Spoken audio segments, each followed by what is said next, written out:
All right, I'm 365 days of horsemanship, day 68. Yeah, so nice day today. Yesterday and the day before, obviously I did Mia's plaits. So I was able to get her in the arena today, which was really nice. She looks like a hippo. She needs to go on a diet. So I'm hoping we can put her on a diet while I'm away on holiday next week, which would be really perfect timing for me because I think, you know, in the nicest possible way, obviously she's gonna be unhappy during that time. And it's really nice, you know, if I can be here to help her through those emotions. But also I think at this point in our relationship, it's also really great to have those negative emotions not associated with me, you know? So I think it would be good timing just for this coming week. If she can just be a little bit more restricted. I wonder if this might be the plan. I've not actually spoken at all with Larissa, but they're in a smaller field. They've just been grazing it down, which I think is why she's got a little bit of a chubster. So she wasn't really so into like loads of moving today. But we actually had a really, really nice session at Liberty, actually, which was really nice. It was really she was just really connected, really into being with me, really into us doing things together. And I would just run from one end of the arena to the other, and she would follow me, and it was really just so nice. Yeah, so we just had fun with it, you know. I mean, I can't really run that far still with my knee, and she's obviously super fat and unfit, so we didn't really, it wasn't like it was a workout, but we were just having fun. We were just playing around, really.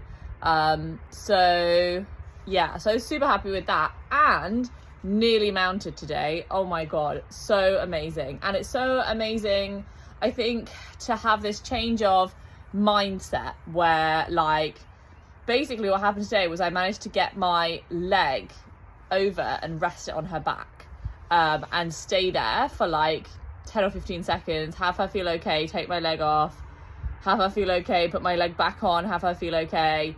And then the last time I did it, I put my leg over and I sort of started putting that little bit of weight through, like as if I was sliding on, and I actually got really far.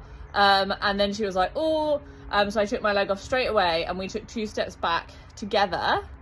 And then she did this great big like yawn and lick and chew.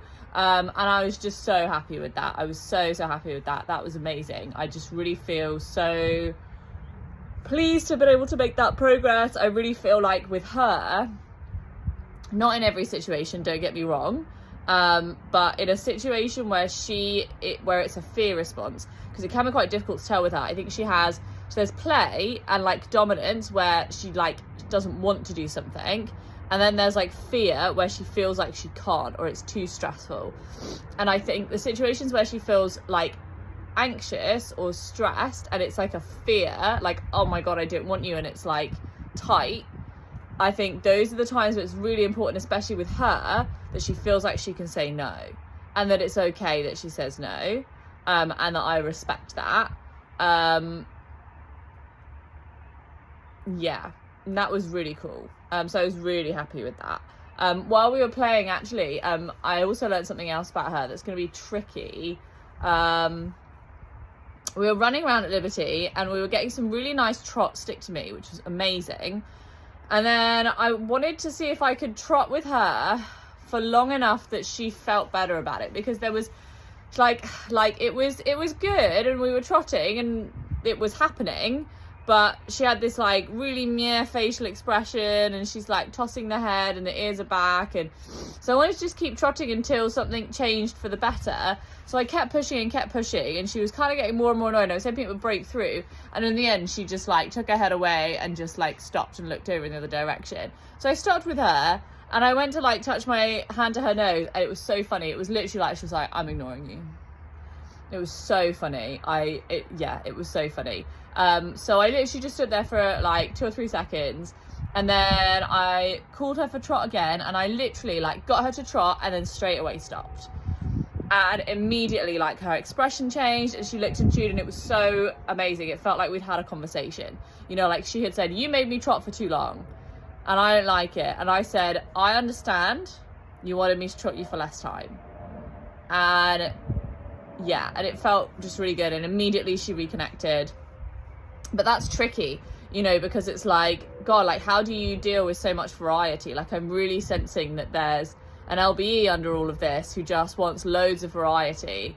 And the consistency is really important for her anxiety, but I think underneath her anxiety, she wants variety. And then the thing is if she gets bored, then she gets bracy. And then when she gets bracy, that's when she gets anxious. So it's like, okay, well, when do I play with her as a left brain horse? And when do I play with her as a right brain horse? Dominant horse versus an anxious horse. So yeah, interesting. Very interesting. So it was a really good session. It was a really, really good session. I'm really happy with it.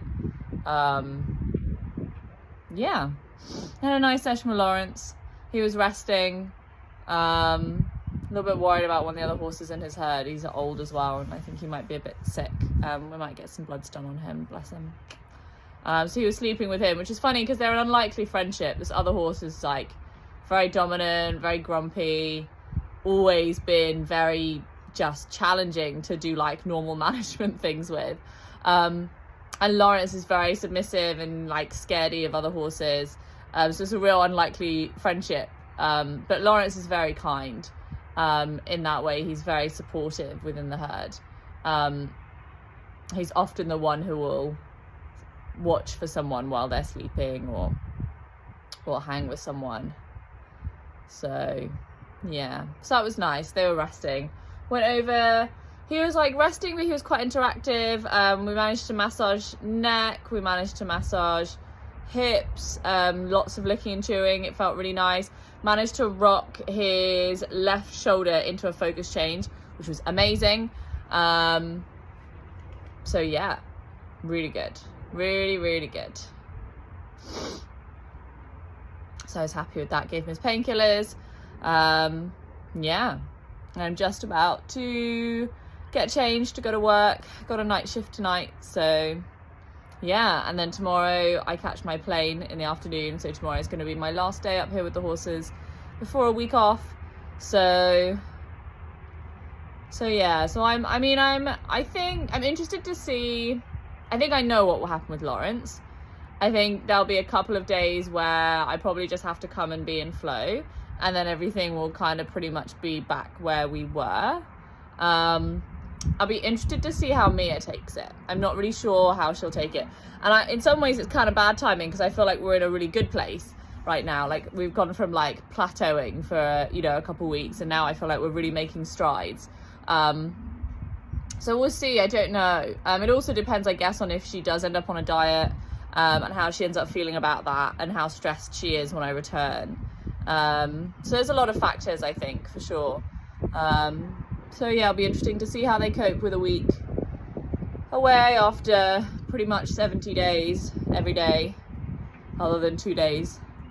So yeah, that's pretty good. That's pretty good. So yeah.